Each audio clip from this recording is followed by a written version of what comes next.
For a long time, the British left the eurozone behind in terms of growth. Then came the Brexit referendum. The British economy has been noticeably ailing since then. In addition, the prospects are bleak because the hard Brexit is getting closer. And the Boris Johnson government is doing nothing. After the great financial crisis, the UK showed the eurozone how growth works. Between 2010 and the second quarter of 2016, the British gross domestic product grew by a good 2% annually, as a study by the fund company DWS shows.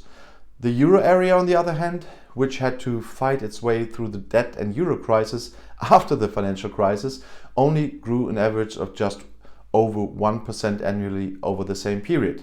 So the UK economy was up to double the pace until the turn of the year 2016, the year of the Brexit referendum. At that time, the British decided with a narrow majority to leave the Confederation. Great Britain has officially left. There is still a transition phase until the end of December, during which the usual trading rules apply. But the clock is ticking. The negotiators must have negotiated a deal by the end of October so it can still be ratified. Otherwise, there is a risk of a hard break with the Union. From one day to the next, the much stricter WTO rules would apply to trade. That would harm the EU, but even more harm the British, even if many don't want to understand that. And they cannot afford an even worse economy because things have been going bad for the island kingdom since the referendum, as the DWS study shows. Between the third quarter of 2016 and the end of 2019, British GDP grew by just over 1.5% annually, while euro area GDP grew by just under 2%.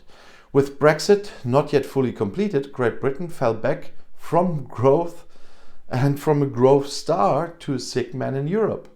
If you factor in the coronavirus crisis, it becomes even clearer. Between the third quarter of 2016 and the second quarter of 2020, the eurozone economy contracted, due to the historically unique pandemic slump, by a little more than 2% on an annual average. Great Britain, meanwhile, lost an average of almost 5% of GDP over the year. Since the referendum, says DWS economist Katrin Löhnken, Great Britain has been one of the worst performers in Europe. The current crisis made it even worse, added Löhnken. If you look at the year 2020, even Italy has overtaken the British economy in terms of growth. The British have already paid a high price for leaving the EU, but that doesn't stop the topic. There is not much time left to avert even greater damage, warned expert Löhnken. In view of the time required for the logistical processes in all EU member states as well as in the United Kingdom, there would only be a few weeks left to avert a disruptive exit from the European internal market, warns The Economist. The expert hopes that horror scenarios such as a sudden end to cross-border passenger traffic or the shortage of goods in Great Britain will not occur. Löhnken suspects that this should also be in the interests of London, so as not to worsen the economic damage caused by Brexit. But other economists are not very confident. Paul Dales, chief economist in Great Britain at London-based analyst firm Capital Economics, sees enough signs that the chance of a hard Brexit is increasing. A 6% fall in the pound from 135 to 128 US dollars, questions about the legality of actions of the government, the EU trial, are all signs that summer is over and the likelihood of an exit without a deal on December 31st increases. Specifically, the parties are once again arguing about the border situation in Northern Ireland. Tory hardliners in the British Parliament want to partially or completely reverse the exit agreement signed in January by Boris Johnson. The EU, on the other hand, has already threatened legal consequences about such a break.